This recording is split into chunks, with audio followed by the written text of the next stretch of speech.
All right, everyone, it's time to stop talking about Hayden Christensen and talk about tokusatsu. So we can still talk about Star Wars? I mean, can you really Star talk Wars. about it without talking about Star Wars? No. I mean, well, I guess we could talk about Jumper, that one movie he did. I remember that. Might as How well. about Little Italy? We could talk about Little Italy. Literally? Like the place, or is there a movie called that? Like there's a movie that has him like as like it's like a Romeo and Juliet type of story set in Little Italy in Toronto. Also, he was in Goosebumps, Night of the Living Dummy Part 3. Yup. All right, this bit's gone on long enough.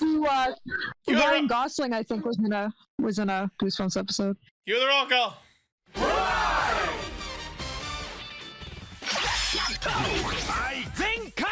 Connect. Loading. Broadcast. Perfect. Show running super savant. Level up. Bluecaster super Ichi. Loud and online. Greycaster, Robolane. Researcher of the Tokuverse, Ultracaster, Gar, A spark of courage, the power of dreams. Orange Caster, Global Soft Perka. Casting, criticism, comedy, chaos. Radio Sentai Castranger. Welcome to Radio Sentai Castranger, episode 469. It's episode Batra. It's the episode Yan Mega, my favorite bugged Pokemon. It's Batra. Love Sevens, Yan you're Mega. close. It's Doesn't not. it feel like It's Ratcha? not Mega Yanma. It's Yan Mega. That's before they came up with Mega Evolutions. They should have. Yo, Mega Yan Mega? Come on. Yeah, I know. Too A lot easy. of people said they should have done a Mega on Mega, but they didn't. And the worst part is it would have actually made sense because it could use a stat boost. Yeah. Oh, apparently in Japan it's just known as Mega Yanma. I think it's one word, though. Anyway, so if you happen to be tuning in for the first time, thank you for checking us out. We are a swarm of dragonflies who get together every week to talk about Kamen Rider, Super Sentai, and a third thing. I was just going to say we're a group of Teds who get together every week. They don't know we were talking about Ted. No, I like the swarm of dragonflies considering the Yanma focus. Yeah. See? It's sweet. Yeah, you should join our Discord. We were talking about the TED show, the TED movies, Beyblade, TED The Talks. time that Ted crossed over with Danganronpa. I remember the Dragonfly toys where like you could put them on like a launcher and then you launch them in the air and they fly. And Yeah, they were the boy version of that other that toy with the fairies. I forget the name. Sky Dancer, That's it. That's it. which are mostly known nowadays for being banned for hitting people in the face, and also Valid. that one video AFV where one flies right into a fireplace. Yeah. All right. Well, before we get onto the news, our topics for this week are Kamen Rider Gotchard, episode 18, episode 44 of King-Ohger, and our feature topic is the Kamen Rider Geets movie, Four Aces and the Black Fox. Also, Man, that's I just want to give a shout out to Ichi. He shopped this for me. Gorgeous Thouser. Yeah. I love it. I had to kit bash it from a couple of different images of Legend Deno. But yeah, there you go. That's what Legend would look like Man. as Thouser. I remember back then I was predicting we were going to get a Thouser v Cinema, and then they just were like, no, we're going to make a Metsuro Jinrai.net movie. And I was like, oh. Well, yeah, I mean, he's kind of involved in Kamen Rider Outsiders. And we did get Zaya, which was cool. I loved him. Anyways. the dark version of Thouser. Yeah, no, he was fucking cool. I have his keys. I have his Progrise keys. They're fucking awesome. Zaya forever! I am the president. All I'm saying is I was expecting Black Thouser, but what I got was Dark Thouser. Mega Thouser. That's all I'm going with. Whatever Okay. Thouser is backwards. Ookog. Rezout. Rezout. There you Rezout. go. That actually sounds like a cool rider name. Rezout. Kamen Rider Result. Sounds like a Rickyism. Like instead of saying result, it's Rezout. All right. That's creepy. All right. Well, we have some news stories to talk about. Yeah, we do. What's the most important one, News mode. There it is. All right. So I was super happy to be informed this morning that according to the Super Sentai development blog on Bandai's website, apparently the Memorial Ohsama Caliber will in fact have the hidden commands to do Ryoga Isen. So I am super fucking excited! Now you can spam to your heart's desire. Yeah. I love with the Google Translate on the page, instead of Ohsama, it's King-Ohger. Like Yeah. Yeah, it does that. Although in another No, part no, it says not- Oja, like OJA. Yeah, no, King-Ohger, I've seen it. King-Ohger. That makes it sound like it's about digging. I also love that they translated Yanma's catchphrase as Scarpunch Tanuki. Yeah, I was about to say, like, fucking raccoon. Scarpunch Tanuki just sounds like the name of a Gundam protagonist. Although, Scarpunch funnily, at Tanuki. the bottom, they got correctly Takomenchi. Yeah. Well, I say got correct. What I mean is they didn't try to translate it. Yeah, they just were like, just leave it. Yeah, that one's probably Yeah, fine. it's a Friday. Yeah, it's a Friday. Google Translate was like, yeah, I'm good. Also, I pulled some more. I pulled some more Kemi cards this weekend. I got the parallel Kuga. Oh, sweet. Nice. It's pretty. It looks like God Kuwagata. It's like Ancient Mew, but a Kamen Rider version. Yeah. Well, Ancient- Decker, if you trade me your parallel legend Ancient card, Coup. then it's yours. It's happily yours. Why you swear? Because he wants it. Because Decker wants. Okay, that's why. Because I was wondering exactly what the context was. I love his parallel card is the mural from like where the sarcophagus All of is. the Rider parallel cards are fucking brilliant.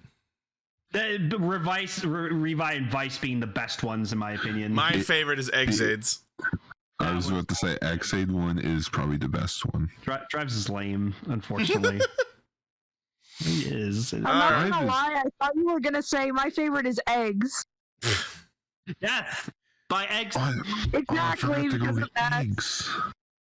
Yes. Yeah, see, Decker, you know what, Decker? You keep throwing that in my face, I'm going to throw the Kuga in your face. So there we go. Well, no, Lane, don't throw it at his face, then that means he has it. Oh, that's true, right. I'll just All keep right. posting a picture of it. Moving on. Speaking of Legend, we got images of the upcoming SH figure arts for Kamen Rider Legend. Oh, it bugs me how his shoulders don't match. I am already in the... I'm already on my way to getting it, so... Inaccurate, Please. doesn't have the same bulge as the suit. Oh. Gift to a cliff jumper of my nephew. Bulge. He looks super good, though. Like, look at... Especially... Like, he looks so bulky compared to Gotchard. Jesus Christ. Well, I should hope so. Yeah, he comes with his ride magnum. That's great. Oh, yeah. Oh, he's so gorgeous. Gorgeous. I'm already sick of the word. I'm buying this so much. Let's So see. much. Flexible materials used for the decorations on the lower back to achieve mobility and proportions. 150 millimeters tall. Comes with the Ride Magnum, interchangeable hands. Premium Bandai, web exclusive, 8,800 yen, July release. There you go. I was just about to expect... bleh. Time for my birthday. That's what I was There it waiting to is. hear. Yeah. I was about to say it, but then my words got stuck in my throat. The words get stuck in my throat. Yeah. Oh, right. You guys wouldn't get that reference. No. It's a Toho movie. War of the Gargantuas. So yeah, I also recently this week ordered myself an EX box of cards to get, and that's going to be the last splurging I do for like cards. And then We'll I also see got a Kemi about Rider that. well, I also got a Kemi Rider because it was like super cheap. Okay, that way I have the Valverizer and you have the normal one.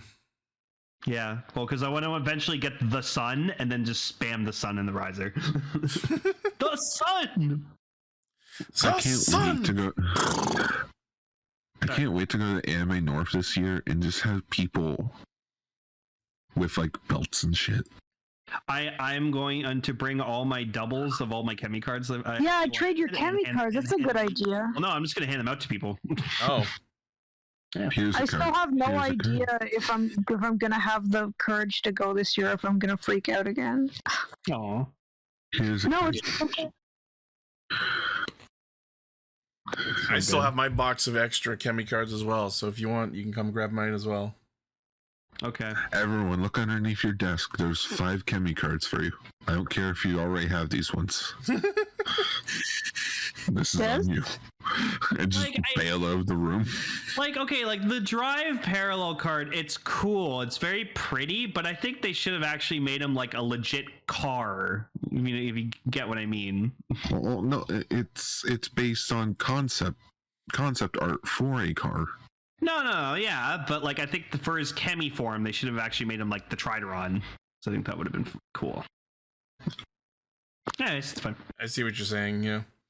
And then they could have left that wheel design for Mach, because now they're too similar. Well, yeah, exactly. That's what bugs me. All right, does he tires?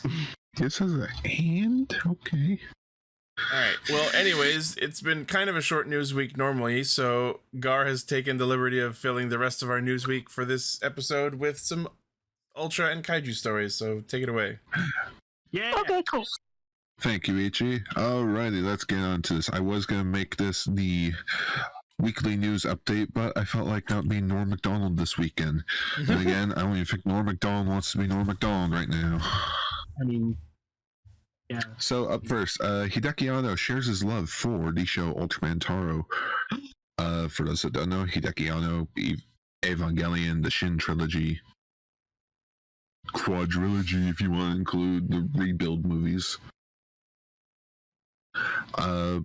He attended the Super Eye Film Festival, showcased some episodes of Ultraman Taro, and basically talked about how he loved the show, despite the fact that his fellow children's at the time, children I say when he was like 13 when the show came out, basically just ignored it because it was too childish, and they preferred shows like Ultraman, Ace, and all that. Little do they realize Ace came before Taro by 1 year. So it's basically, they were all into it 1 year, the next year, gone. Lovely. Right. That's pretty much it for that news story. I just wanted to bring it up because it's Anno. Yeah.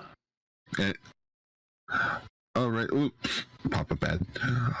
But speaking of Showa era Ultra Heroes, we got a new addition to the Ultra action figure line, which is Ultraman Leo.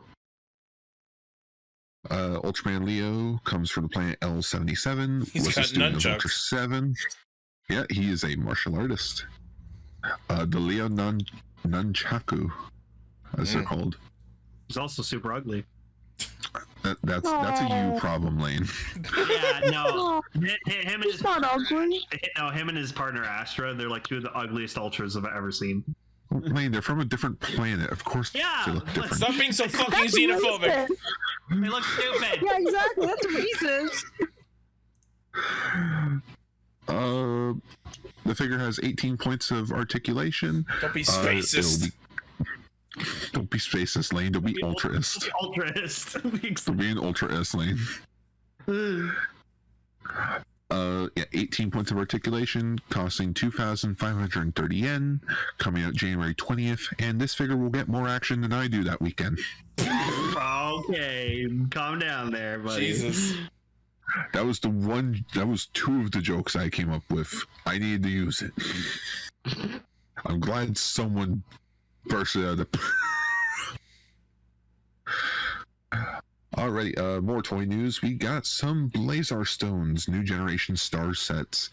They are, I believe, 2 sets. Wow, yes. Those are pretty. Yeah, so instead of being black with the traditional color, they are white with the Ultra signature colors. Set 1 includes stones for Blazar, Ginga, Victory, Orb Origin, Geed Primitive, Rosso Flame, Blue Aqua, and Ultra Woman Grigio. while set number 2 includes Decker Flash type, Trigger multi-type, get back here photo, Zet original form, Zero, Ultraman X, Taiga, Titus, and Fuma. Both these sets will be going for 2,640 yen and will be coming out February 10th. Also, as of this episode, Ultraman Blazar has finally come to an end. Yeah, I gotta catch up. Or rather, the show has ended. The movie comes out next month. Cool. All right, moving on to some candy toy news. The 9th wave of the super movable Ultraman toy line for the candy toy stuff. I'm not really sure what they're called. Shodo. It's like the Shodo line. Like Kamen Rider, but with Ultraman. I always just called them candy toys. It's. I know that one of the series previously was called Soto Stage. Yeah, it's like that. So, Wave 9 consists of the original Ultraman, Jack, Astra, the other Ultra from Planet L77, Lane. Yep. Rebuke. He's not ugly. Lane. They don't look like Ultraman. We've had this discussion on Ultra Ranger before. Yes. Rebuke and Shining Zero. There's also an extra set which comes with all their accessories and such. For Rebuke, he gets 2, which is his shield and spear. And for Zero, it comes with the Ultra Aegis armor so that you can make Ultimate Shining Zero. Wait, that didn't sound right. Ultimate Shining Zero. That sounds better. And one of them just comes with a plane. VTOL? Yep, Ultraman comes with the Jet VTOL, I believe. No, does it? It doesn't look like it's part of it. Maybe it's a part of another set. Huh. Yeah, coming out in June this year, costing about 7,920 a pack. Well, not a pack, but like a case. 10 pieces.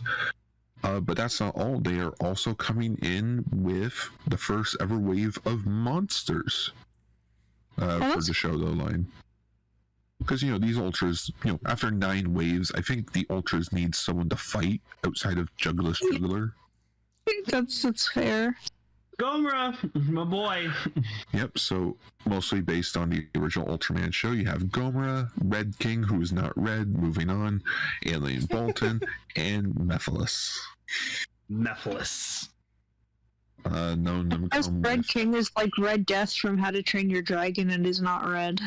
It's one of those things where the name came first and the design worked afterwards, and it was like, oh shit, it's not red.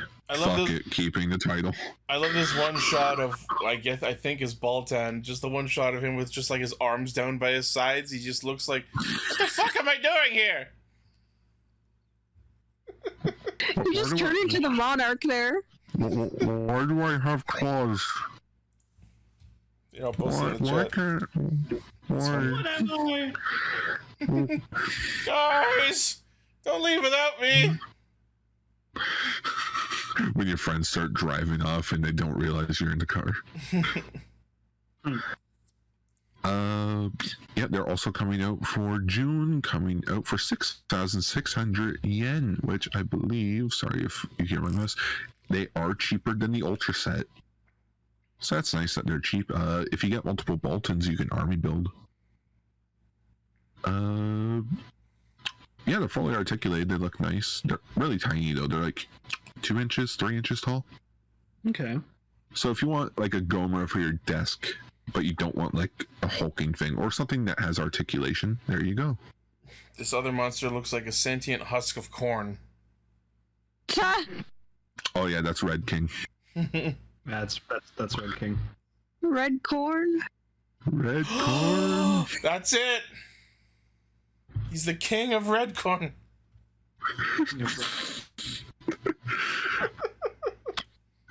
Isn't that like someone's name from like King of the Hill, John Redcorn. Yeah, okay. John Redcorn. Hey John Redcorn, have you ever celebrated Thanksgiving? We did. Once. Wow. All right, moving on to some Godzilla news. IDW, who currently owns the rights to the Godzilla comics, they are releasing a gigantic 70th anniversary one-shot consisting of 100 pages. Hey, look, this Godzilla's got nunchucks too. It's a subway.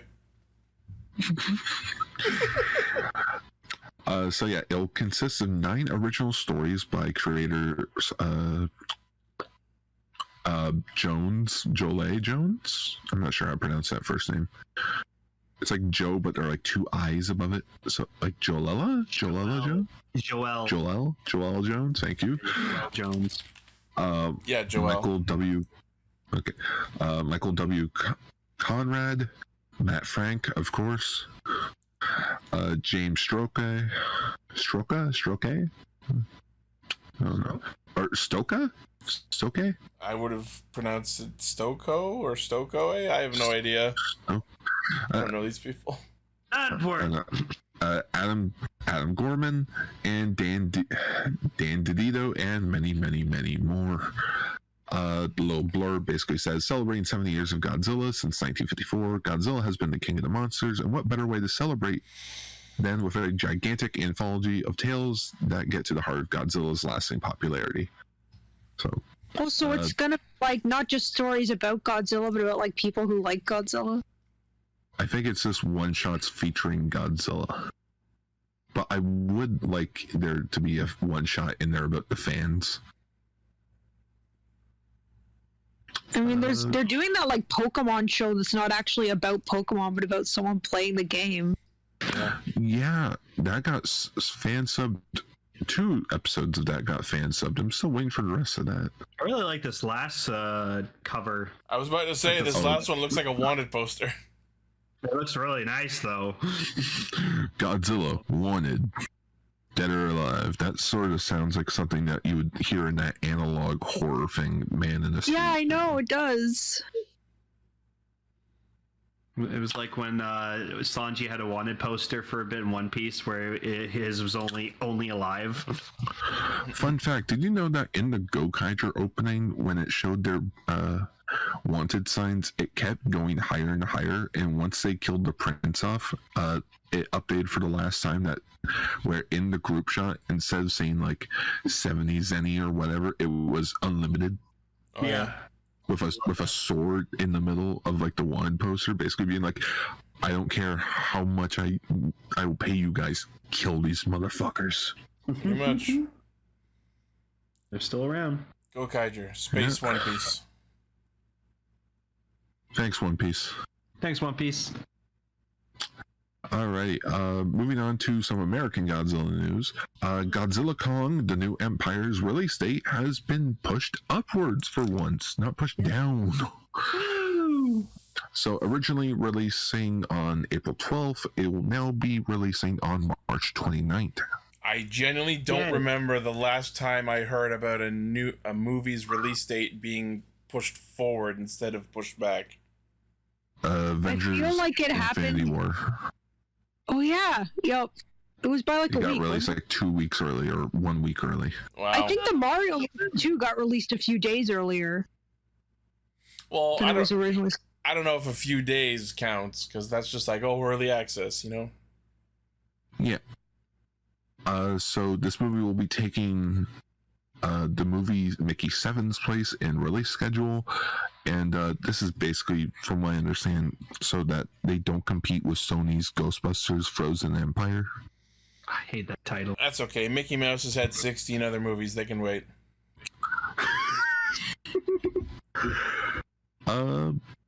Yeah, that's pretty much it. Wingard's back to the direct. This is the 5th movie in the Monsterverse. Monarch just wrapped up, so if you want to go watch I know. Everybody watch the show. I haven't seen it yet, but I want to.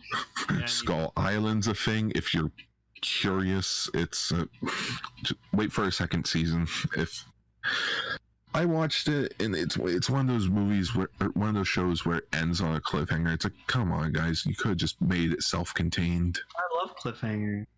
No, don't do a cliffhanger for the first season. Okay, this is going out to everyone out there. If you know you're getting season 2. If you know you're only getting one season. And your story. Sort of end the first storyline that you're working on. You know, just like the new Scott Pilgrim story did. Yeah, they didn't intend on a second season, so it condensed storyline. If you get renewed for a second season, you can keep going. Always have a backup plan. Hell, even with my show, if I don't get past one season, that's fine because I at least have one entire storyline done.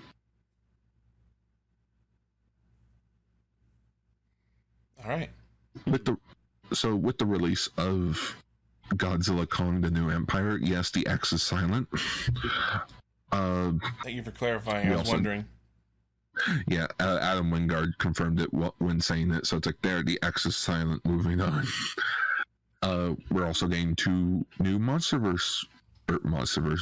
two new monster arts for Kong and Godzilla, and yes, they're just repaints / slightly retools from the GVK ones. He doesn't come with the gauntlet. I feel like there's going to be one that comes with the gauntlet later on. Accessory pack. Yeah, these are sort of essentially like, we gotta have something out right now. It's like how -1 Monster Arts Goji comes with nothing. What? Because they wanted a Monster Arts of the new Godzilla out right as the movie comes out. Because these come out in April. Kong is coming out for... So what you're telling me is this franchise has the wisdom to say, we need to put out the merchandise and the figures of our characters while the content is airing and popular? Yes. Wow, if only Kamen Rider and Super Sentai would take a page out of that book. Yeah. The Kong is going for 8,250 yen, while the Godzilla, same price. Okay. We'll probably see a pink Goji later on with some other accessories. Same with Godzilla, or same with Kong. I feel like they're doing it because they don't want to spoil anything that's going to be in the movie per se. That's fair. From what I understand, the pink Goji that we see in the trailer is more or less, from what the Playmates toy is showcasing, it's sort of like a powered up form of Godzilla. Like he's gonna evolve into that form. Finally, Super Godzilla. Unless that's already been a thing. Kinda. I feel like it has, but I don't know where. He had wings. Godzilla Rose. Oh, in Godzilla King of the Monsters, like when he went Burning Godzilla, that was kind of like super. Yeah, I went Burning Godzilla. It was a super form. Okay. The Kong looks good.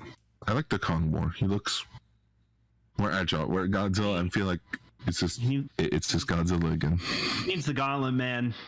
He needs the gauntlet. Yeah, he needs his power glove. Yeah, his Beast Glove, apparently it's called. Yeah, his Fist of the Beast King. Oh my god, Lane, it's a Digimon joke. Fist of the Beast King. Kinda, yeah. Which means he's gonna die, like Leon. No. Don't worry, we're set. Well, I mean, have you seen what Kong looks like in this movie? He's fucking old. Man, he was a young little boy in the 70s. I mean, I don't know. We are living in a world post Digimon 2020 where Leomon lived. That's true. That was what proved that universe was not the Prime universe, because in the Prime universe, Leomon. Pretty much. Wait, is Leomon dying like a canon event then? Oh yeah. Yeah, pretty much. So many times. Every time he shows up, because the first time it happened was so like heart-wrenching and iconic for the time, they just tried to replicate it over and over, and eventually it just became a trend that Leomon always dies. Happens in Tamers, happens in the X Evolution movie. Oh, that's right. Kari wasn't here the first time Leomon died. This is new to her. Has Kari never seen a Leomon die? The abridged is so good. If there's anything this show needed, it's an abridged. Duh. I'm in a suit and tie. Plot twist. Alrighty, moving on. The legendary suit maker Keizo Murase is getting a honorary award at the Japanese Academy Awards this year. Is it just me, or was anyone else's first impression looking at this image Japanese Danny DeVito? Oh my god. You know what? You mention it. Yeah, I see it. Amazing. So yeah, best known for working on creating the suits for several of the iconic kaiju such as Godzilla, Mothra, Baron, King-Ghidorah, Gamera, a bunch of other Ultra monsters back in the day. The shitty ones. I'm just kidding. Lane, he's basically the creator of King Ghidorah. You shut your mouth. No, I'm kidding. You make Mechagodzilla though. Well, anyone can make a Mechagodzilla. You know how easy it is to think of, like, okay, what do we do next? Now take a thing and roboticize it. Godzilla, but as a robot. But sir, we did that with Kong back when we still could make Kong movies. We had Mechani Kong. I like all. Let's do it with Godzilla. I even like the Ready Player One version. That one was cool. Funny enough, I've been re-listening to Ready Player One this week. I'm on chapter 15. They blew up Wade's house. The Sixers did. Oh, bastards! I call them the Suxers because they suck. Yeah. It's kind of weird that was like such a big deal, and I know that the book got a sequel, but I'm kind of surprised that it didn't spin off into like a million different like spin-off things that take place in that universe. Because I would go for that. We have that. It's called the internet. It's called Reddit. No. I mean like actual like official stories. It's because Ernest Cline kind of sucks as a writer, Emily. I mean. Yeah. I mean, I love the book. It helped me out for one of my darkest periods, but it is sometimes hard to really think about that book. What about the movie? Do you like the movie? The movie was all right. I always personally thought it would be better as a show. I don't know why show, but I mean Steven Spielberg, so that's pretty cool. Oh, but think of it this way: without that movie, Subaraya probably wouldn't have gotten their asses in gear, going to America, filing a lawsuit against Chayo to get the international rights to Ultraman back. And we wouldn't have the Blu-rays on Milk Creek. Yeah, we wouldn't have the Blu-rays. We wouldn't have all the streaming stuff. We wouldn't have the Marvel comics, which are apparently coming back again this year. Yeah. After taking a year-long fucking hiatus, which I don't mind. We got Radiant Black and Inferno Girl Red. I'm dragging this out. I'm sorry. Hey. Moving on to our last two news stories, since they sort of coincide together. So, in Japan, Japan got Godzilla -1 minus color. It is a black and white, not retool, like edit.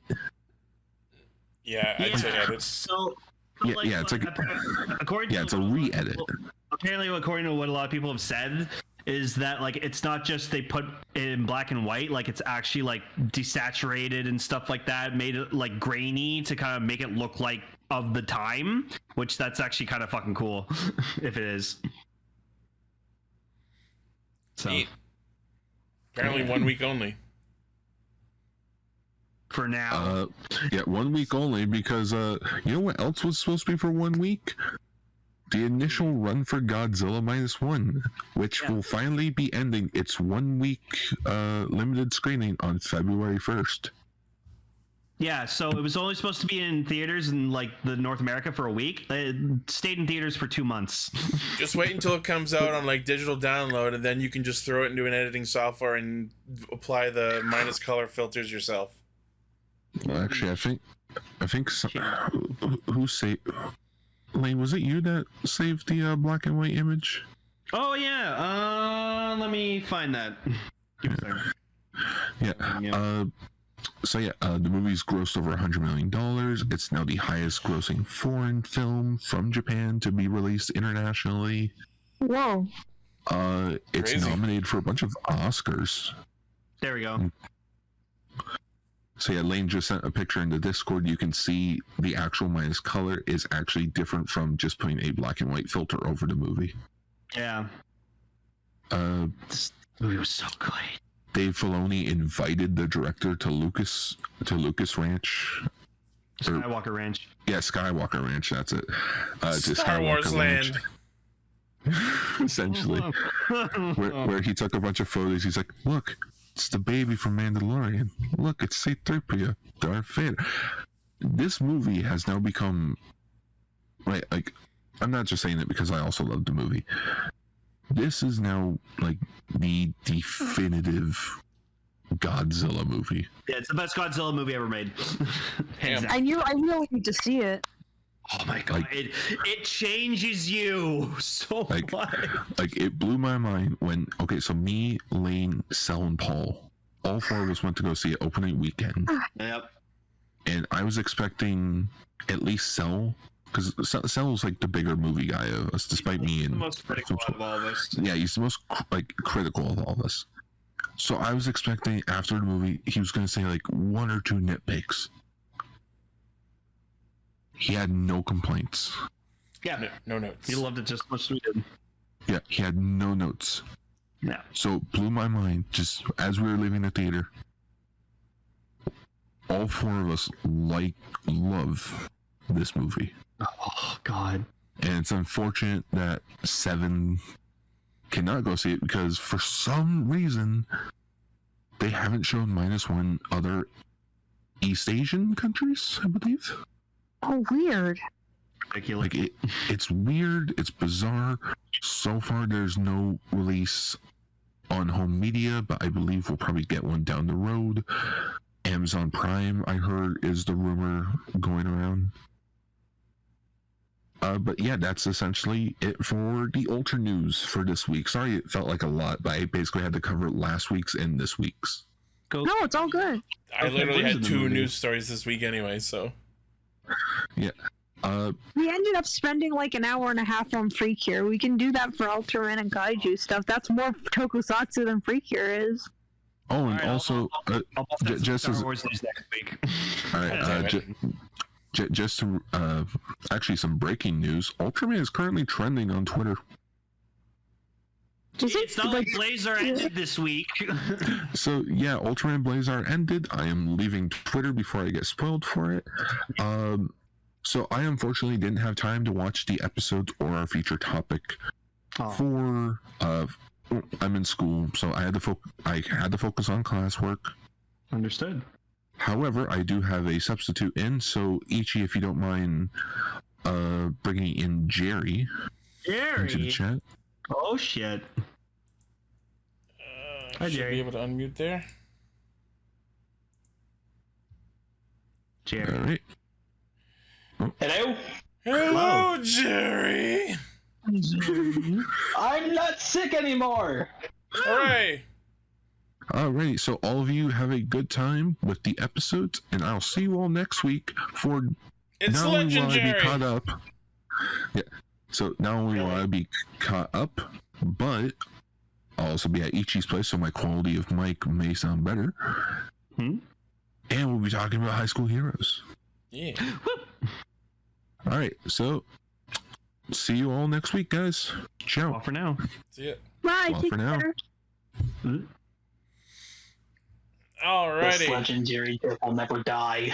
Oh, do you not like it? Oh no, I like it, just... Alright. Let's talk about Gotchard! You know I'm still here, Jerry. Damn it, I need to turn the back on. Alright, Gotchard time.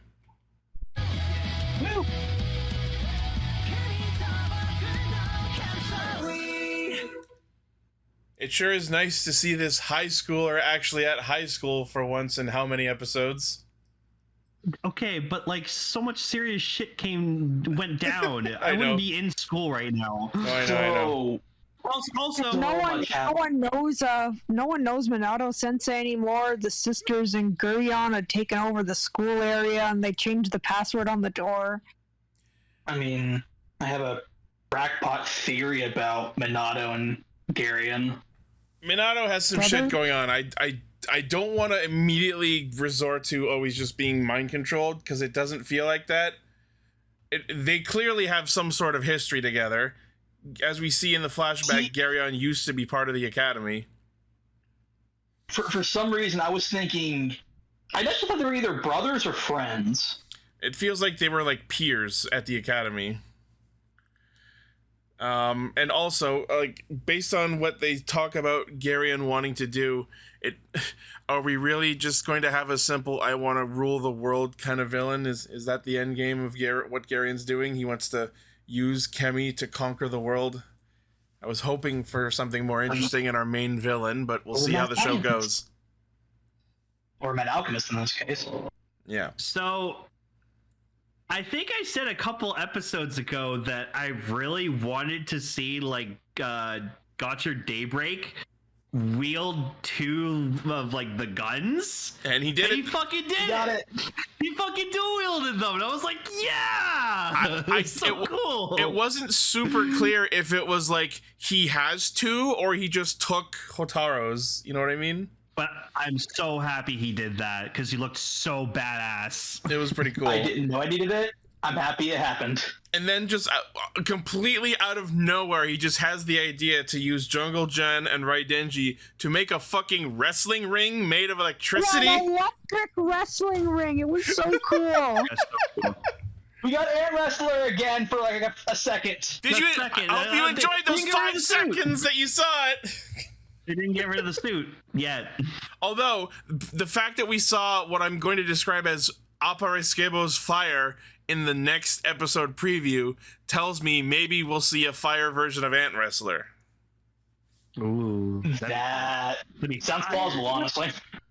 When the Moon Malgam like kidnapped everybody, when it kidnapped Rene, it just like hooks her like and drags her off stage. I fucking love the awkward stage hook. Yoink! Mm-hmm. Exit stage this way. Exit stage left. Yeah, that was weird. I was a bit confused by it. So sad that like Sabimaru goes over to what's her face and she's like, well, she's like, I can't make money off of being an alchemist anymore. And Sabimaru's like, so we can't hunt for chemis anymore. And I'm like, aw, poor guy. Of course, I'm not surprised that Renge's endgame in being an alchemist was to use it to make money. Someone hasn't watched Full Metal Alchemist, apparently. I really want to find out more about Renge, and I would love for there to be some actual worthwhile reason why she needs so much money. It's not just she's money hungry, like she has to like pay a debt and like save her family or some shit like that. You know, do you know what she's gonna end up being? I'm calling this right now. She's gonna be like an alchemist idol. Oh God. Watch that happen. Idolchemist? Yeah, there you go. He's gonna be an idol that's focused around alchemy. She's gonna do it. It's also nice that this episode we got to see Hotaro actually do alchemy. That's true. I know, right? I mean, we saw him do it in the movie, which we also talked about, or will talk about in this episode. But yeah, what we will talk about. Yeah, we're not there yet. So basically, we find out that Daybreak is a time traveler, as we've been talking about. And he's like, he tries to offer Hotaro his own Gotcha Igniter so he can use it to power up. But Hotaro decides to be stubborn and says he won't accept his help. He wants to develop his powers on his own, which is admirable. I respect that. Yeah. So instead, Daybreak gives him the Time Lord card and sends him on a quest backwards through time. And of course, this is where we find out what the deal was with young Hotaro having met Hopper 1 before. The first thing is that I love how it's not just with Hopper 1, but he's also playing with tiny Steamliner. The baby Steamliner was so toy, by the way. Weirdly cute. It's so itchy. That's an actual toy. Oh yeah, I bet. And then he could do alchemy like really well as a kid, and he got goggles from his dad. Yeah, apparently his dad wears goggles a lot, and he's not allowed to have his own. Protagonist. We're gonna. So that toy, you put a card. It comes like a plastic chemi card, and like you wind it back, and the steam on it moves. Nice. That's so cute. Yeah, we also got the little tiny X Fortress. He's so cute. It's adorable, and I need it on my desk right now. Can I just say, I love that Renee's dad is like super fucking tight with the X chemies, and he just uses the X chemies. I'm like, that's fucking badass, right? But Hotaru does like the biggest failure at being stealthy ever, and that he just eats the ground and goes so far that he throws his shoe. Gotchard Daybreak literally tells him before he goes like back in time, don't make contact with your past self. It's not gonna end well. And what is the first fucking thing he does? Aha! I found his shoe. I found my younger self. Now to rob myself. Shit! Yep. Also, the first thing this man does, okay, I need to be sneaky. I need to take my goggles from myself, and oh no, plot convenient slipping. Man rolled the hardest nat 1 of his whole life. Also, yeah, it was just run in, immediately fail. I feel, but no, it's okay. It's all good in the end, even though he does touch himself. I feel so gross. No. I feel so stupid. Because like he like gets like a memory, like when he got the memory of X-Rex of like him like with Hopper 1 when he was a kid, he's like, I wonder why I don't remember that. And then they show why he doesn't remember, and I'm just like, duh, of course, because they have memory erasing interacting with chemies. I'm a dumbass. When they talked about that, I said on that week's Castranger, so clearly the alchemist erased his fucking memories. Yeah, but also that also proves that the memory erase is only surface level. And that the memories still exist within them somewhere, which I'm sure will be used to restore the memories of like everybody at the end of the show or something. Probably. He's gonna have a rude awakening when he gets his memories back. The one thing that they haven't fully explained about this whole scene is, let's remember that when he traveled back in time, he also traveled into the Ouroboros world, which we also haven't seen in a while. What they didn't explain is why young Hotaru is in Ouroboros world. I feel like maybe his dad worked there because he can also do alchemy. So, like, where did he learn that from? Yeah, his dad's an alchemist. No, yeah, absolutely. I've been saying his dad's an alchemist. Probably. I bet you anything. It is Full Metal Alchemist. It's just Hohenheim again. I bet you it's Hotaro's dad and Renee's dad. Fucking like went to alchemy school together. Yeah, and Garyon. They were all like buddies, like the previous generation. Oh my god, they're like Harry Potter with the freaking like Lupin, James Potter. The Marauders? Yeah. I was gonna say the Dawn Warriors from Final Fantasy V, but sure, that works too. The Alchemizers. No. There you go. Yeah, so we see the confrontation between Fuga and Garyon. We discover the reason Fuga is outed as a traitor is because Garyon fucked up the memories of the leaders of the Alchemist Academy. You gotta admire the absolute simplicity of a plot where any sort of mystery or plot contrivance just can be easily explained by simply the show having the ability to alter memories. Because now they can say anything and then later tell us, oh, that turned out to not be true because we fucked with people's memories. There was like this really freaky part where Garyon was attacked by Sabo Needle, and he just pushes the needles out of him and then holds up like a Syriac Harris animation wad. That was freaky. Although it ended up getting shattered, but I'm wondering if like that's the thing that he eventually turns into his gold Rubik's Cube. Oh, maybe. The gold Rubik's Cube spawns like a million eyeballs. I'm out. Fucking out. I'm fucking out. It's totally going to do that. What if he eventually turns that into his rider powers? Itchy, you joke, but that's probably gonna happen. His gimmick's a cube. Yeah, he's like a rider with like gold cube theme. It could happen. He's a Geoger. Nope, that's totally happened. He'll be called Kamen Rider Garyon, and you'll be pissed. Fucking probably. Kamen Rider Cubics. Oh god. Fuck you, man. Riders for Alchemy. everyone. Alchemy for Riders everyone. for everyone. I used to genuinely love that show, though. I did too. I mean, Cubix was cool looking. Yeah, so the confrontation happens, blah, blah, blah. Young Hotaru jumps in. Normal Hotaru also jumps in to protect his younger self. And then Flash, everyone's gone. Normal Hotaru wakes up. Young Hotaru gives him the goggles that he needs in order to alchemize his own Gotcha Igniter. And then we see that young Hotaru gets his brain blasted. I also did like the effect when like Time Lord like just like warps Hotaru. He's like, I loved it when like Hotaru immediately breaks the one rule he was told and like contacts his younger self, and then you see the Time Lord card just go fuck. Ah! Yeah. Stop.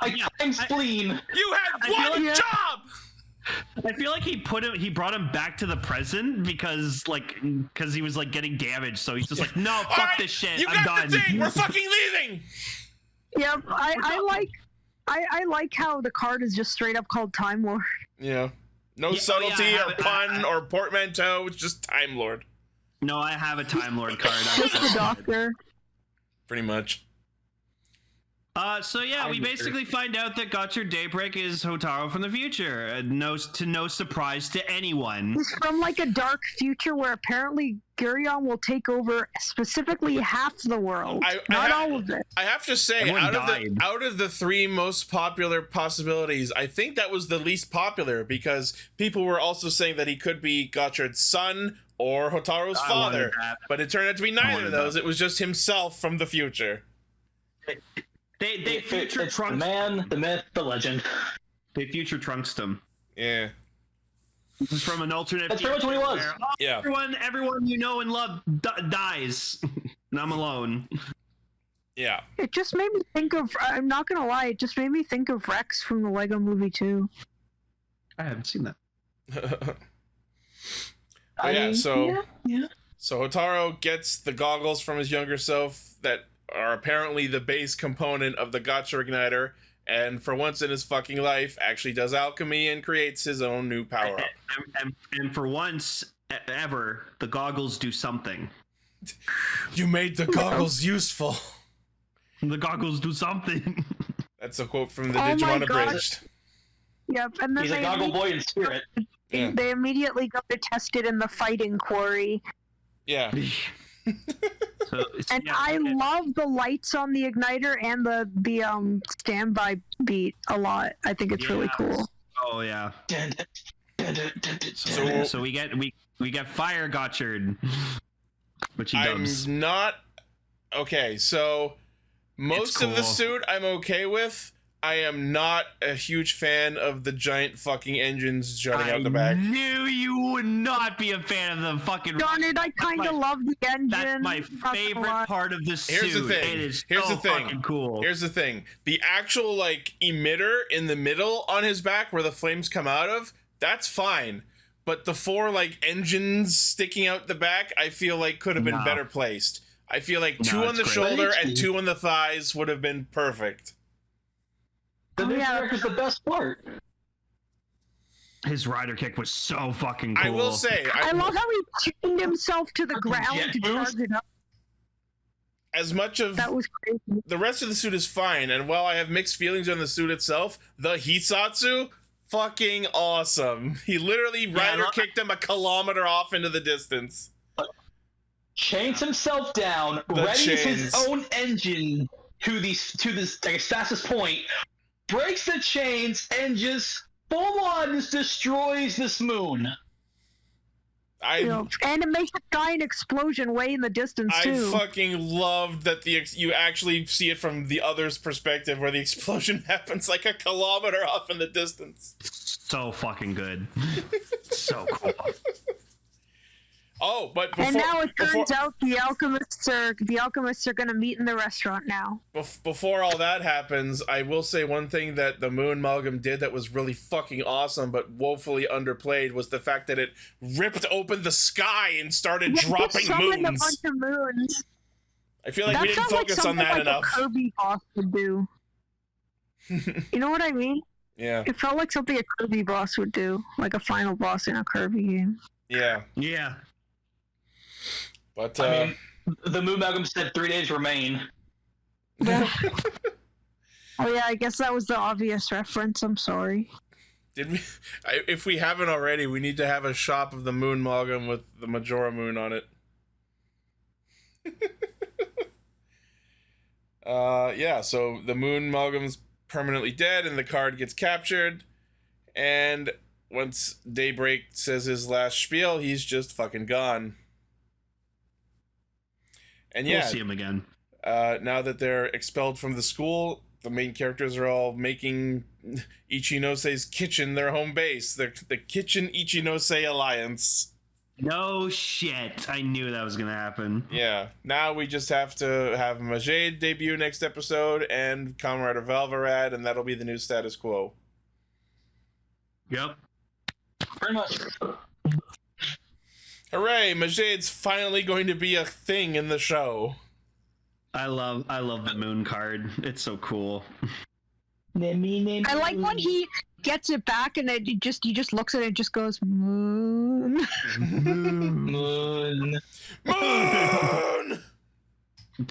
Stop mocking me! I love that. All right, so yeah, we have our debut of Fire Gotchard. I thought it was a pretty good episode. Yeah. I'm sad Daybreak won't be around anymore, probably. He'll be back. He'll be back like one more time someday. Yeah. Now it's I legendary. could probably be like, oh, I'm gonna warn you, this last minute evil force is gonna pop up, or something like that. Someone took over me, and his name's Gotchard Black. Oh, God. Oh my god! Gotchard Rose.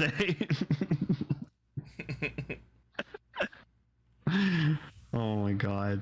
It's just Dragon Ball, guys. It's just Dragon Ball. Oh, there it is. Ah, that's amazing. Terrifying. I love it. That is so fucking good. That's so Thanks, good. Kaguya. Thank you, Kaguya. Nice. All right. Hey, take us in. Oh, Gaibuzo.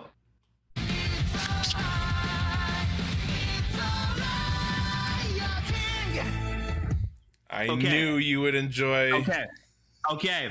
Roboruckies. Robolese Husty. Lobores Husty. This is the whole episode. Okay, no, can we talk about, I thought these were behind the scenes photos of just Hercules' actor just being like fucking a silly butt. No, it was actually Hercules. It was in the episode of him doing that, and I'm like, best character. Ladies and gentlemen, we have entered silly Hercules era.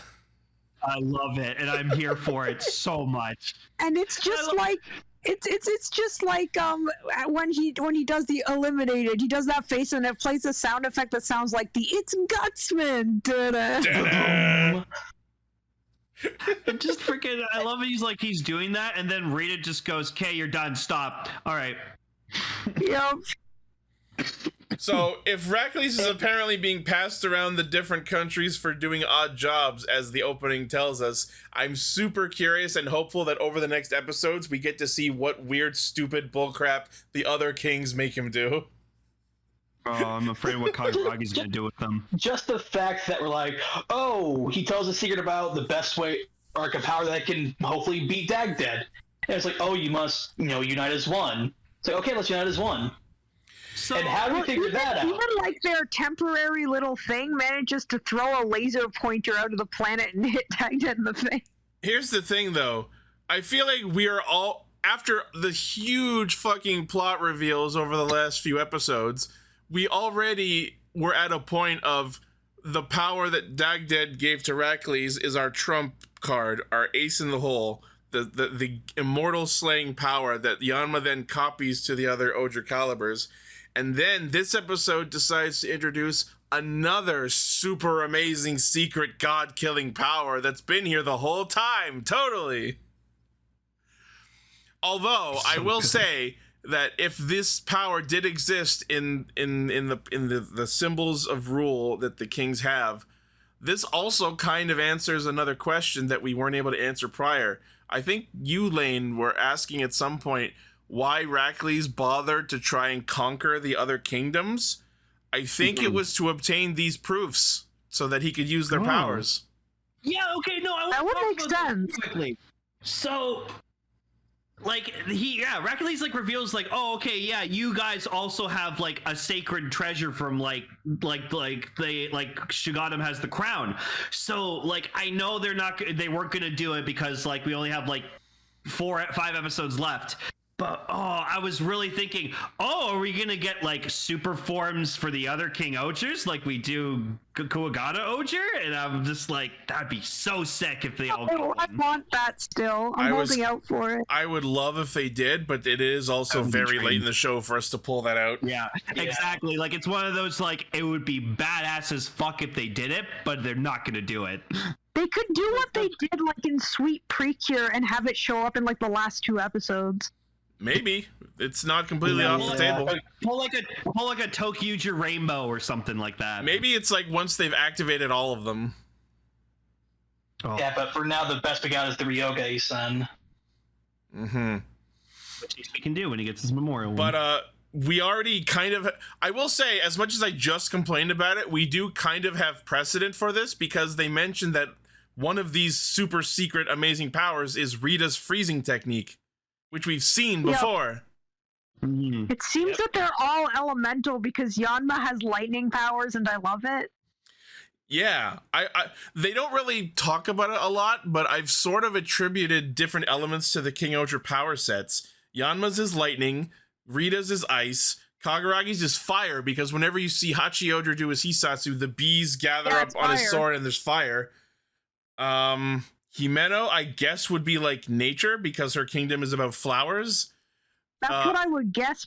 I don't know. And then for Shugadam, I guess it would be either like steam or metal or something to that effect. You know what I mean? And what about Jeremy?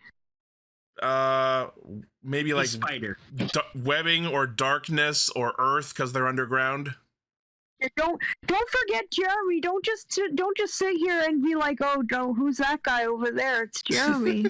Well, here's the thing. I'm sorry. Wow, I'm so tired. I sound so like spaced out. One thing I noticed about the show is at the end where they were like having their moment of unity and it like showed all the symbols on their symbols of proof. Jeremy didn't get one. There is no like Bugnarok symbol of proof, I guess, unless you want to count the. I guess you could count the Kimono Slayer and the gun whose name I'm blanking on because he did technically get all that stuff handed down to him from his mom. The glowing implies it's probably the Slayer. Yeah, that's what it showed when they put all their pieces together. That was what was glowing. But like my problem is everyone else's emblem showed off like visually, but there was none for Jeremy. And I know there is like a Bugnarok emblem. It was the one on all the Bugnarok, on Death Narok and Kamejin before he changed allegiances. So there is a Bugnarok emblem. They could also use the emblem on all of the Kumono's powers, but I think there's a difference between like the Ranger power set and the country's proof emblem. When we see the contract for the Alliance, I believe you see the symbol briefly. Yeah, I think that symbol that's on the shooter is on the contract, the Alliance contract. Oh man, Daybreak Caster just posted you can actually get all of the symbols. Oh yeah, you can buy you can buy them and stuff. I fully expect those all to be purchasable on Premium Bandai. I do really like the spider emblem. The tag on the plushie had it too, and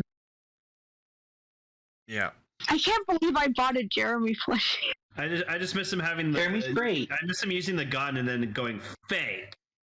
No, but it's like after watching like all of these Sentais and never getting the plushies, always being like, I can't bring myself to do it. You love Jeremy. For some reason, I got Jeremy.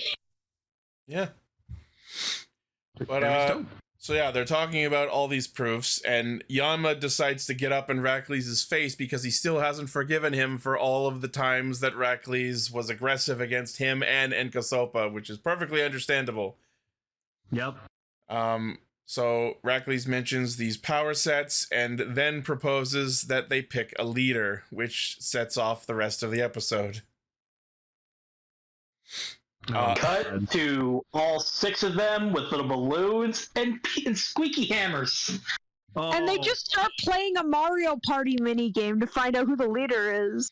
I thought it was so fucking mean that all of them targeted Gira first. They just ganged up on him and knocked him out right away. Rude. You fucking dicks. It's so funny because like this whole show is about like their unity and strength and everything, but yet they still conspire against each other whenever they can. They're still selfish assholes. The funny thing about that is the fact that they all immediately targeted Gira means they all deep down know that Gira is the leader. They know he's the main character, yeah. Fucking Kaguragi with his though was the. Oh my god, putting like images of Himeno's friends and family on there, including several different pictures of Sebastian. His actual form. Including when he was Romaine. And then just replacing it with a painted fruit, or at least that's what it looked like. And I'm like, this is absolutely cheating! Why is the referee not calling this? It's Kaguragi Dabowski! What do we want? Oh, it's so fun. Speaking of the referee, if you look in the rule book of any game in existence, there's a footnote that says unless you're Kaguragi Dabowski. Hey, to be fair, Jeremy tempted Rita with Mofun. Yeah. I know, I was kind of disappointed in Jeremy. Like, you know better than that. You're past your troll phase. Jeremy is never past his troll phase, and I kind of respect it. But you know what? That's fair. You're right. I begrudgingly respect it. I also just realized that the plot of Air Bud would have also worked with Kaguragi Dabowski. Now that I said that, there's no rule that says that Kaguragi can't play basketball. And Jeremy threatening Rita with the Mofun. That was fucking. That's what we were saying earlier. Jeremy, dick move. That was clever, but I'm not happy with him. I'm making him a sad face at him. Speaking of the referee, the corner, Jeremy. Absolutely, the highlight of the episode was the various faces made by Rackley's as not only the contest started, but then everyone started getting disqualified. Yeah. And then it would play the sound effect every time. I loved it. Best character. Yeah. And then it goes from silly antics to a wrestling match. They legitimately start wrestling, including Jeremy making a fucking ring made of spiderweb. Yeah. Okay, this week's theme was impromptu wrestling arenas. Suddenly wrestling. Yeah. In fact, there's the episode name. And then suddenly sword fights. Yep, suddenly wrestling. Okay, they didn't Does really. the feature topic have the random wrestling arena? Because I didn't actually watch it. No, I don't think so. Darn it, that would have been. Yeah. So we're going to talk about it a little bit later, but I think what happened here is when everyone started getting more aggressive, I think that was the result of Hirubiru. Because we see where Dagdead comes back and they start wishing him happy rebirthday, and now he's just fucking pissed. It's like, all right, we're not killing them anymore. He just celebrates. Yeah, he celebrates his birthday by attacking all the subordinates. So now apparently he doesn't want to just kill all of Chikyu. He wants to add them to his collection, and apparently that involves encasing the population in amber. And I love that there's this one comment like, "Oh, are we going to leave them alive?" No, of course not. What kind of freak has a living collection? Meanwhile, cut to me and my living Pokedex collection. Awkward. Yeah, he wants Question to be the most desperate specs ever. My figures are alive to me.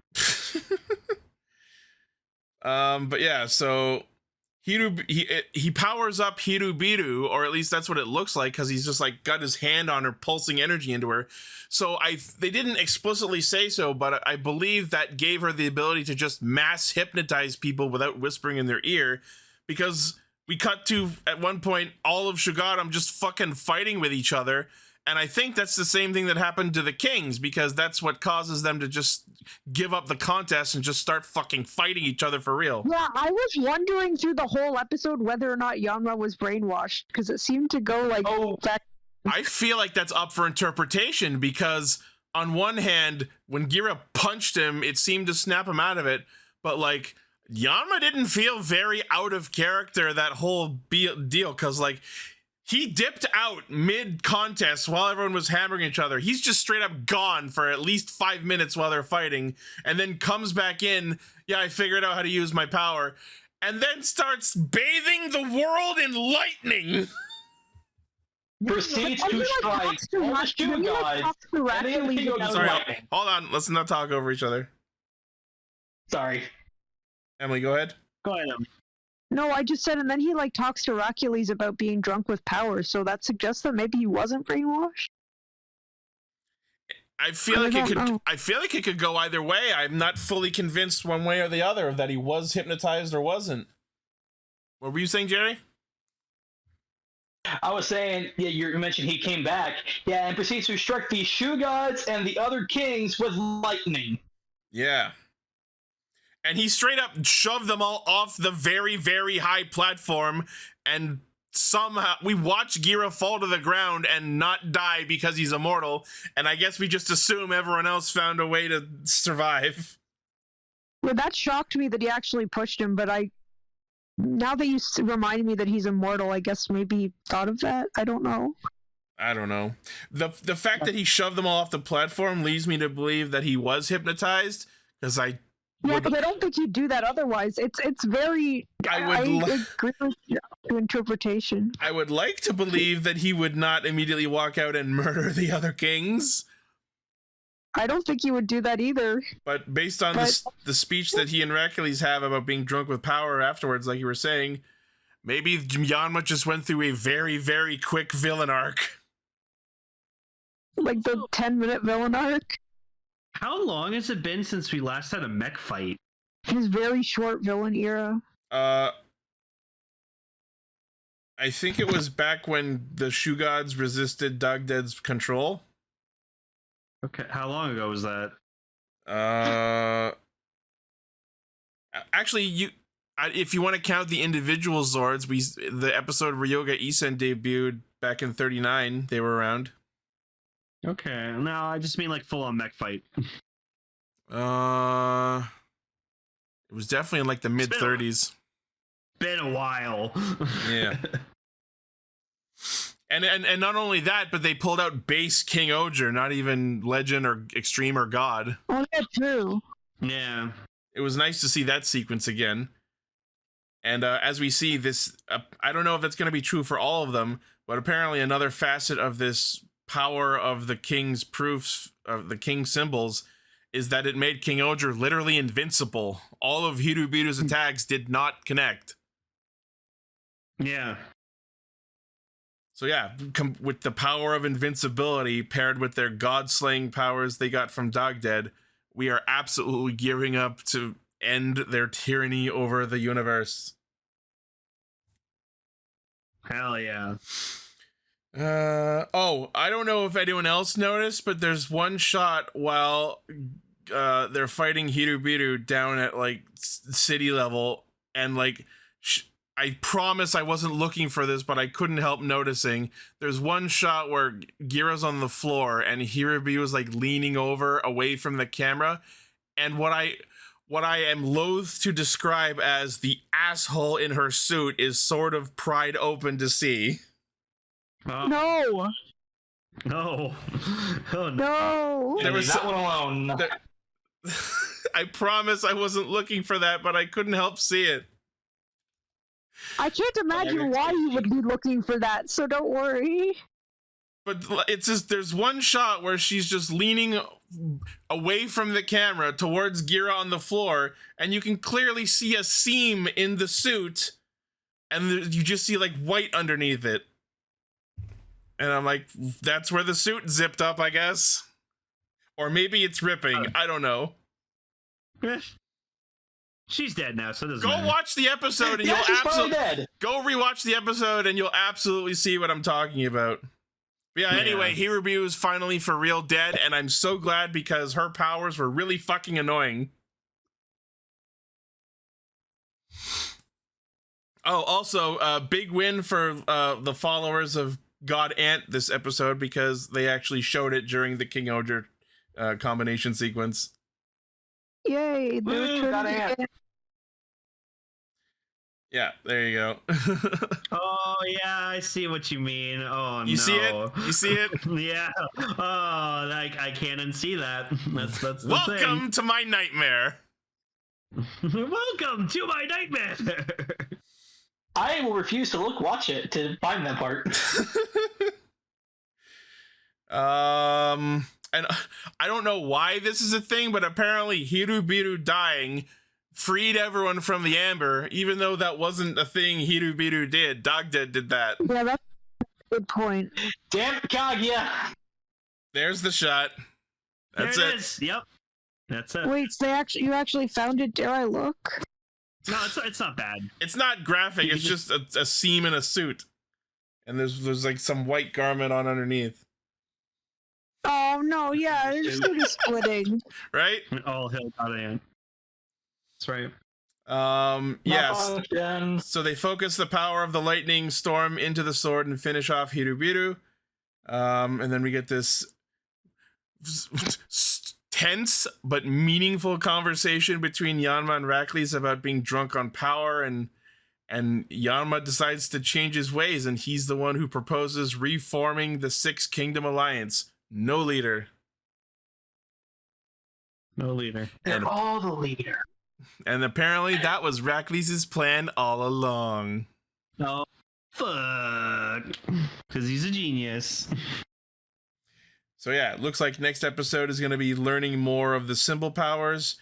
And even though we literally just had an episode where the King-Ohgers turn into children, apparently in this next episode, a couple of them, not physically, but mentally regress into babies. So fucking Yeah, that's great. so random.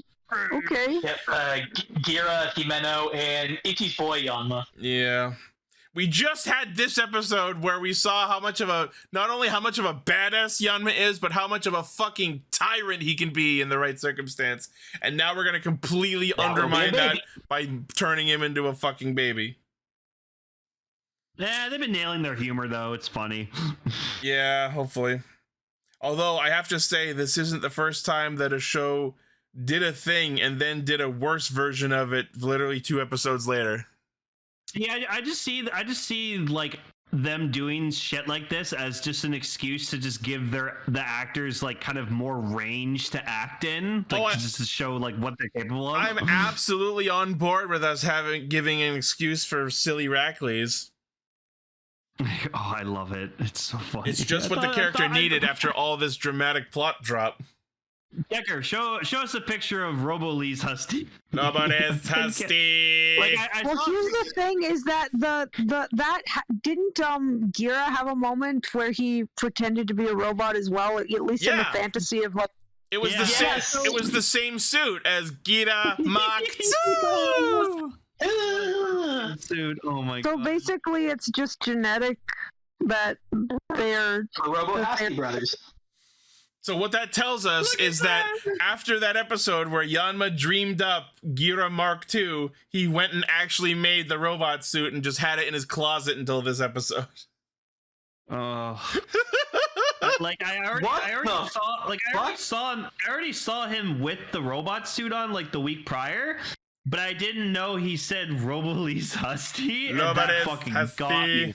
Yeah, that got me, and I was like, "That's the greatest thing I've ever swear heard." to God, this first screenshot that Decker shared from the next episode preview, I saw it in very small preview image, and I don't know why my first thought was, "Oh no, Benedict Cumberbatch ate something spicy."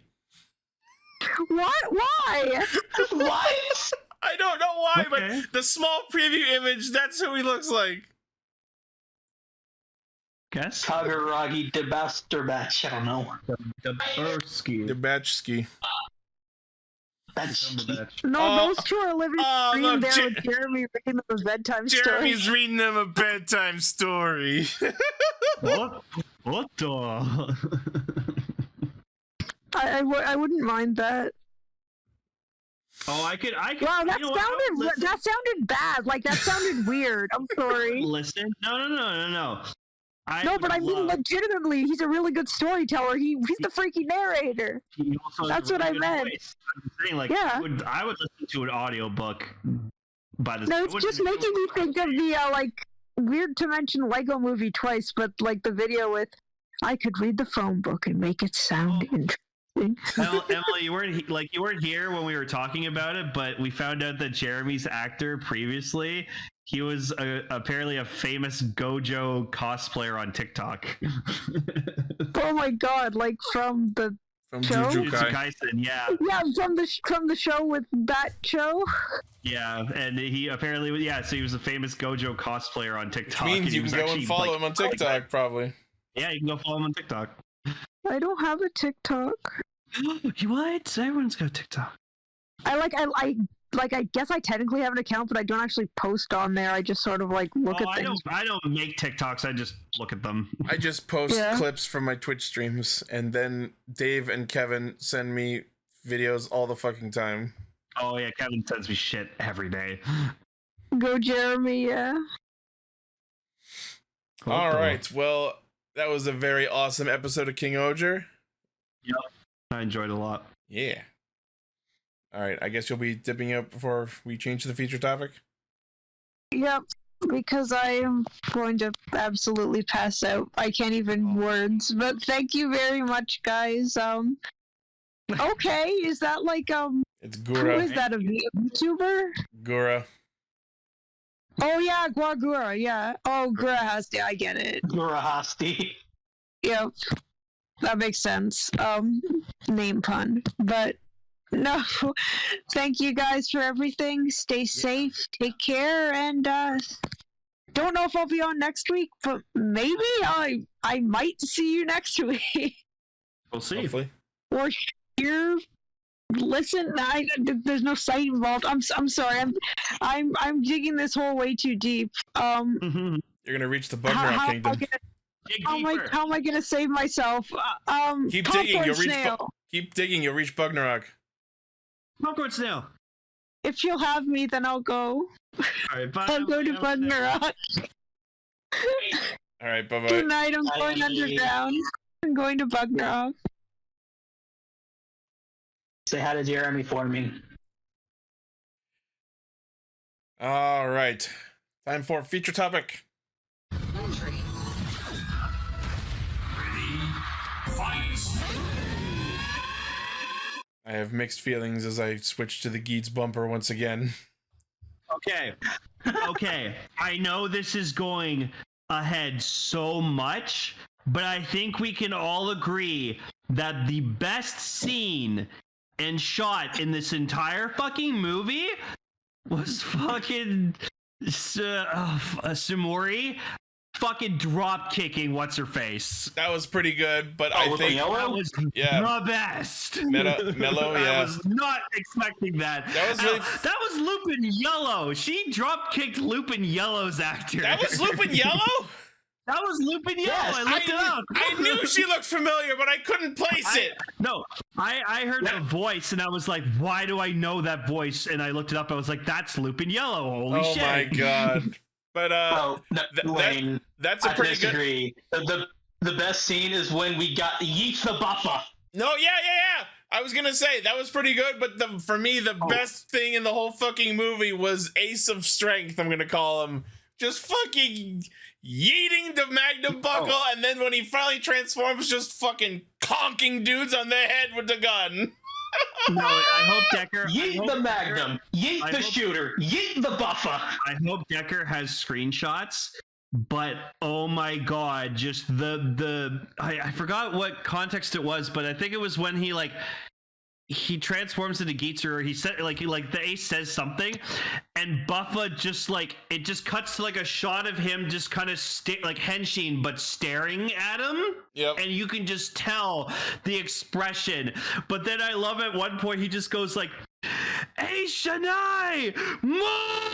It was just Michinaga was just so fucking good this whole movie. Oh yeah. You're not my ace. Yeah, he's so pissed off, and he's like, what is going on with him? So, anyways, that was just so good. So I understand why everyone else is here, but it was really weird that they chose to include Lopo and Kalo in this movie for some reason. No, but Kalo was so fucking sweet and wholesome. I loved him. It was so nice. So good. Let's just see Lopo again. Yeah, Lopo was great too. And I love that they gave her the boost buckle, because what else are they going to give her? And you know what was the best part about this? You know what the best part about this movie was, Ichi? There's no Sparrow. We didn't have Sparrow in this. Yeah. Yep. Sparrow. Not one single mention. I think it was because he was kind of dead at this point. I forgot he existed until you mentioned him. Yeah, and then he regrew his Jamato, and he has Jamato, and they're great. He has Pikmin. Speaking of Jamato, post-show? Speaking of Jamato, this movie actually explained one aspect of the Jamato that the show never did. Like, we know that Archimedal raised them for his own purposes, but the movie actually explained to us that the Jamato came from a mutated plant that eventually takes over the planet in the future timeline. Okay, where have I heard that before? That is in something else fictional that I've seen. Fucking probably. No, it's Hellhide! Kinda. It's fucking Hellhide! Except that's like a different world, and this is apparently something that happened on Earth. Yeah. They also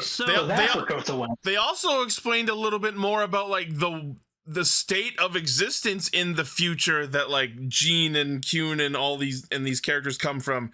Apparently, in this future, the Earth is just fucking destroyed, and the only sentient existence remaining is just in data form orbiting the fucking planet. Yeah. That's wow.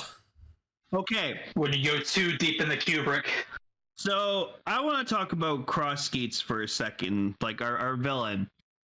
He has such a dumbass looking appearance, design and everything like that, his normal clothes. He's a clown. But and he seems so stupid, but oh my god, I loved this guy so much. He was just so charismatic, and he fucking owned every single scene he was in. Absolutely. Holy shit, man. I thought I was gonna hate this guy, but I loved him. He has that goofy motherfucker look to him, but he absolutely killed it in the acting department. And then he gave me Joker vibes. Yeah, and then to make up for how silly he fucking looked on Henshin, they gave him one of the most badass fucking Geats outfits ever. Cross Geats is fucking godly. Love that suit. So cool looking. It's so cool looking. And he's got black versions of the QB9 and the Raising Sword, and he actually, true to his name, Cross Geats with the X, a lot of his attacks actually had X shapes to them. That was a really nice touch.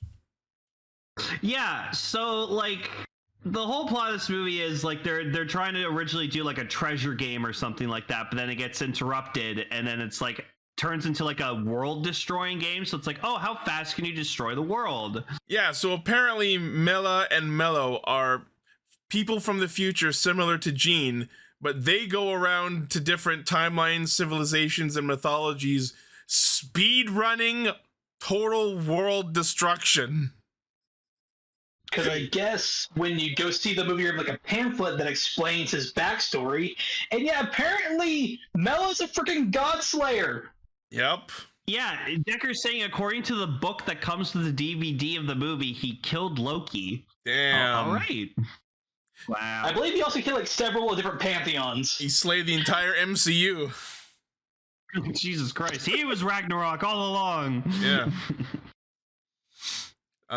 Yeah, so these are apparently terrorists from the future. And they have, I guess they live stream it or something like that? Yeah, but they live stream it. They live stream it to an audience in the future, but then it becomes a point of oops, did we accidentally murder our entire audience? Whoopsie. Lol.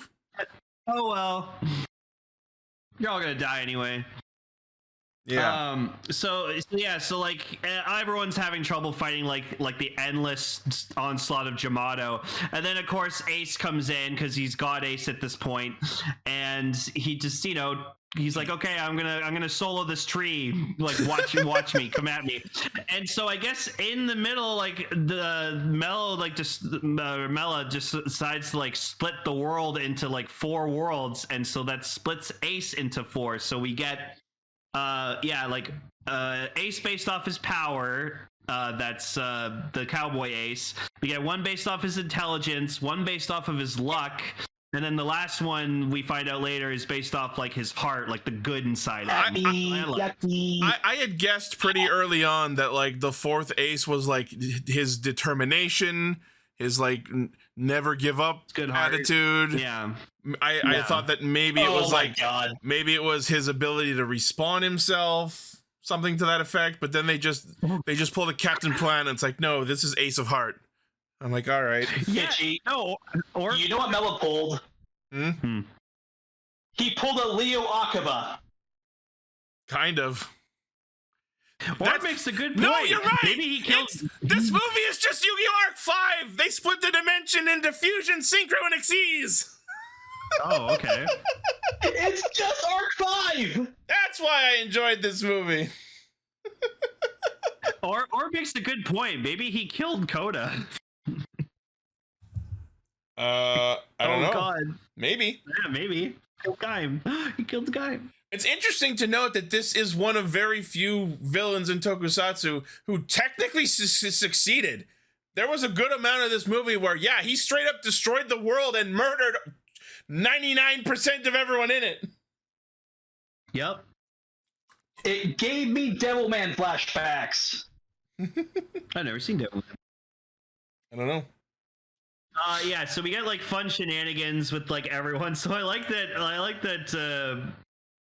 freaking Surumi like goes I guess to one of the aces, like she goes to the deserted island one, and like as soon as she lands, she just like her clothes turn into like tatter because that's the whole premise of the world. I got the vibe that was this movie's equivalent of like, you know, in Reboot when they go into a game and they like reboot so they like acclimate to that world. Yep. That was her version of doing that.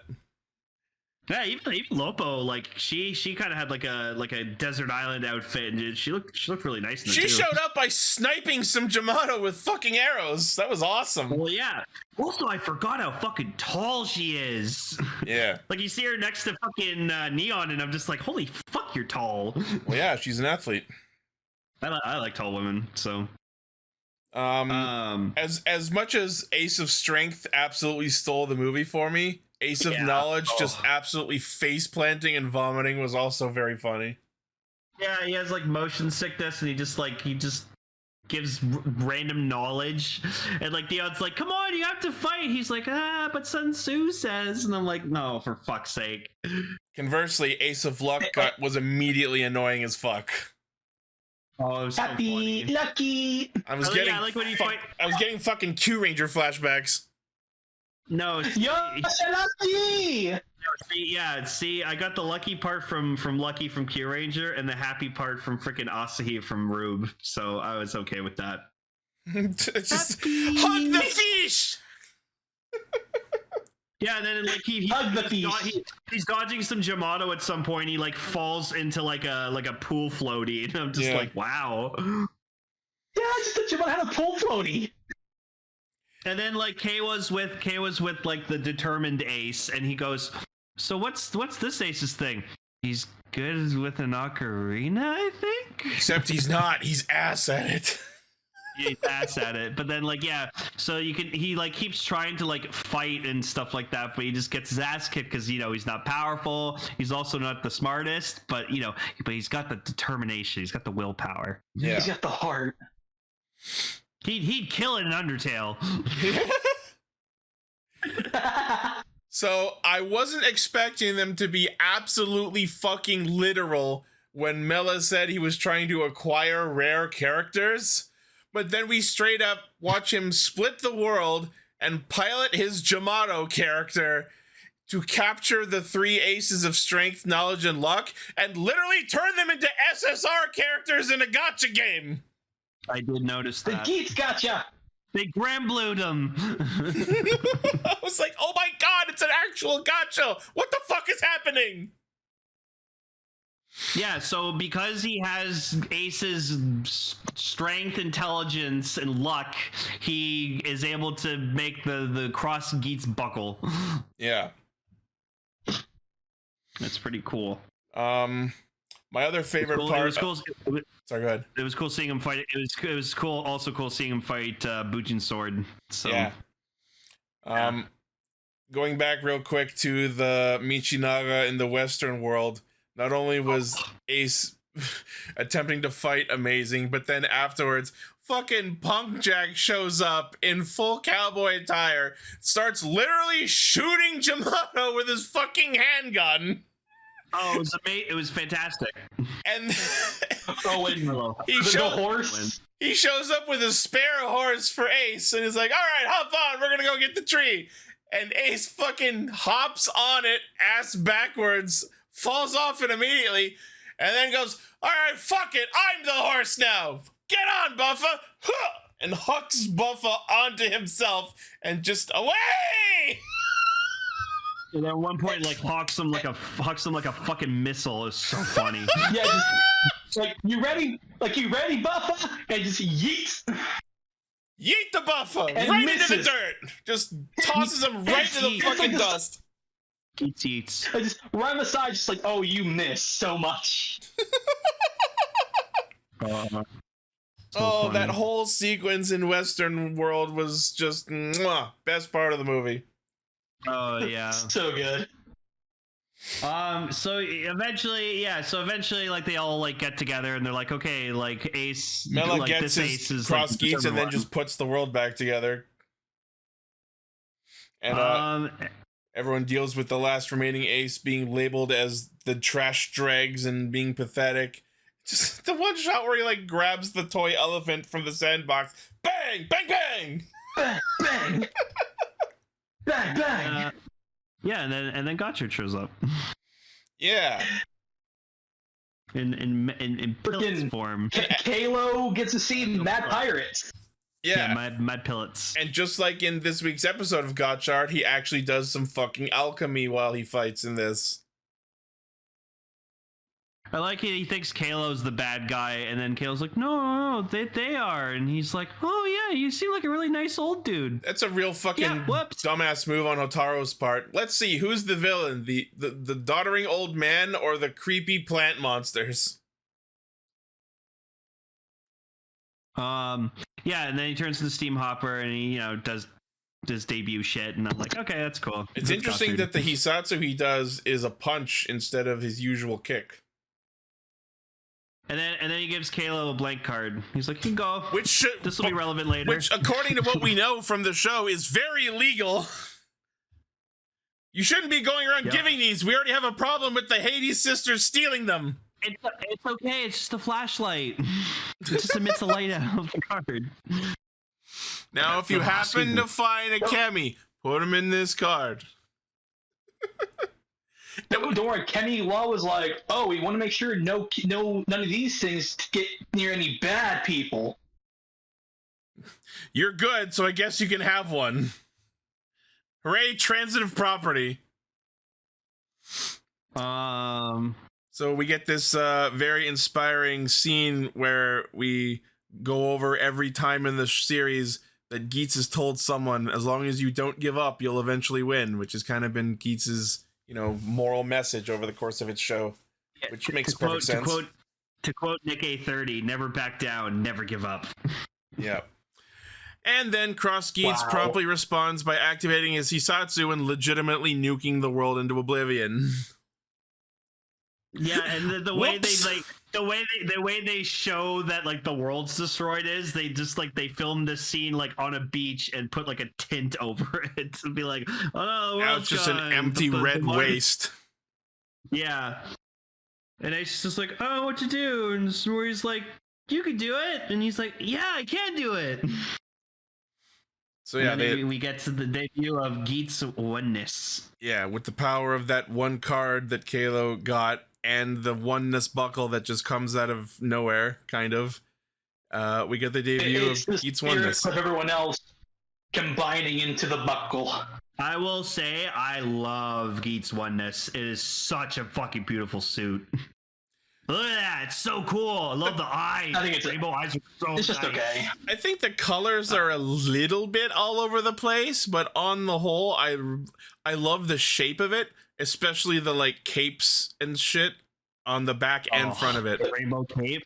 The rainbow is so nice. I love it's such a cool form. I love the little scarves on the front being a parallel to the scarves that Geats wears in his Star of the Stars uniform. You know what I mean?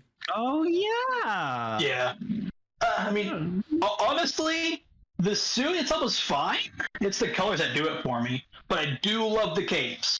I like that we've amalgamated Boost Mark III into the design for the legs, and it's just a whole new top piece. Just nice white pants. Yeah. Those shoes are cool.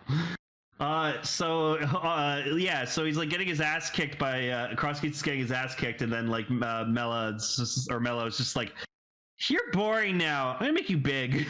Just starts mashing buttons.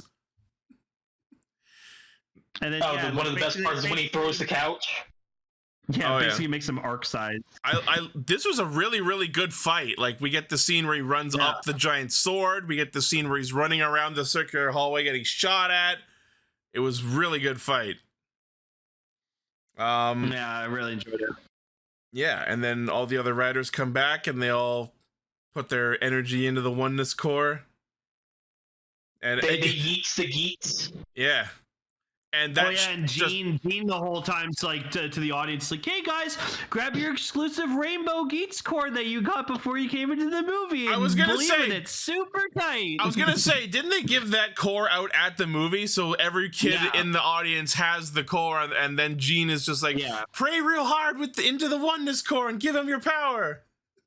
That was a movie campaign, and he get like the special order or something to get the actual buckle itself. Yeah, no. If you bought the Gotchard pre-order the Gotchard driver when it came out in launch, you got the oneness buckle. Oh, okay. So, the buckle. Yeah, the core was you get from the movie. Yeah, core was the campaign. I gave my rainbow core to a Geats cosplayer at Fan Expo.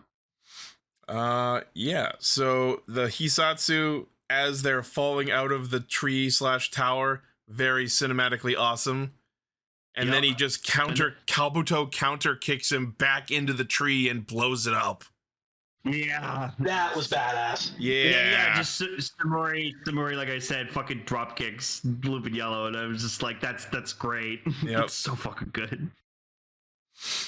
And it's a throwaway line, but at that point they're like, oh yeah, Mera and Mello got forced back into the future, and I'm like, I don't think that's enough of a conclusion. These are terrorists who are nuking eras of time. I think we want to do a little bit more than force them back into the future. I'm just gonna headcanon they're dead.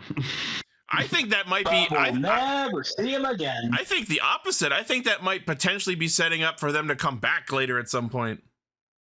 Ooh, Cross Geats and Outsiders, maybe? Maybe. Oh God.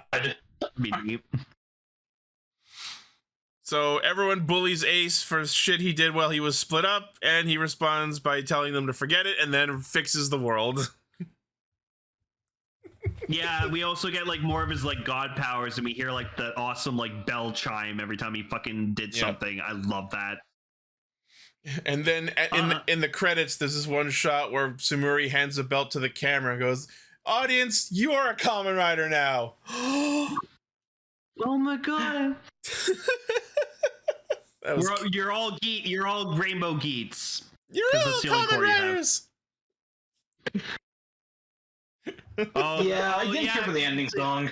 Oh yeah, because the Geats suit that it got turned into the gold Geats suit. Oh yeah, Doom's Geats. Oh, it's Doom's Geats. Yeah, like Ichi loves the Cross Geats suit. I love the Doom Geats suit. That gold is just too gaudy. It does it for me. No, it does it for me, man. But yeah, so that was the Geats movie. I enjoyed this movie thoroughly. Like, it was great. It was great seeing the Geats crew again. I weirdly missed them. And like, just splitting Ace up into 4 different versions of himself. Like, his actor just killed it. Like, that was did such a good job. It was a really interesting way to absolutely play around with Ace's character and give him some more range that he lacked largely in the series proper. Yeah, Cross Geats I was not expecting to like as much as I did. Like, I thought he was going to be a really annoying, dumbass villain, but he actually ended up being really fucking cool. So And a threatening and successful villain. Yeah. We don't often see a lot of those. And a cool rider suit to boot. Yeah. But it's just a good movie overall. Yeah, it's probably the most fun I've had in a Rider Summer movie in a long time. Absolutely. Heck, just made me like Ace, and I thought Ace is just okay. Yeah. Well, like I said, like when we talked about Geats overall, just like I enjoy Ace as a character. It just like the show, I just feel like could have went in a better direction. Ace as a character needed some flaws to him, and I feel like this is as close as we're getting. Yeah, exactly. That's what he needed. He needed a time in the show when he was just like falling down, and then the other writers got him back up. Aside from the parts where he was like, "Mother." Yeah, he lost, and then he actually lost his mom. And his mom's like, "I'm gonna make you God before I die." Have fun. Have fun, bing. All right. Well, I think we can call that a successful podcast. Hell yeah. Thank you, Jerry, for joining us. Yep. Thank you for having me. Always, man. Glad I'm not feeling sick anymore. Yeah, always good. All right. Jikai Radio Sentai Castranger. Next week, as Gar mentioned, he will be here in person with me as well. And we will be talking about High School Heroes, episodes 7 and 8, finishing off the series. Boy, I can't wait. I love High School Heroes. It's such a good show. Yeah. So good. All right. Of course, I also would like to give a shout out to our currently active patrons, which we have a new one of this previous week. The guest. In addition to our currently active patrons of Blaze, Armorhide, Sentai VT, Midas the Fool, and Vegas, our newest patron on Castranger is Jackaplier. Thank you very much to everyone here for being supporters of what we do. Of course, that extends to everyone who listens. You don't have to just be on the Patreon to be considered a supporter. We love everyone who listens. Yeah, I saw that on Twitter like a couple weeks ago. Fucking killed me. Someone needs to find like audio of things Rackley's has said and then like edit it together so that it just sounds like him saying penis. Like a YouTube poop. That'd be fucking amazing. Yeah. Pingus. Just the face. All right. Thank you all to everyone for listening, watching, liking, favoriting, sharing, subscribing, hitting the bell, and being awesome. As always, the primary source of our hijinks is castranger.podbean.com. From there, you can find our Facebook, Twitter, Discord server, Patreon, merch store, all of our cool shit. Let us know what you thought of these episodes and this movie in the comments. Let us know what you would like us to talk about in future episodes. And we will see you next week. It's like penis coming boon. Stay ace.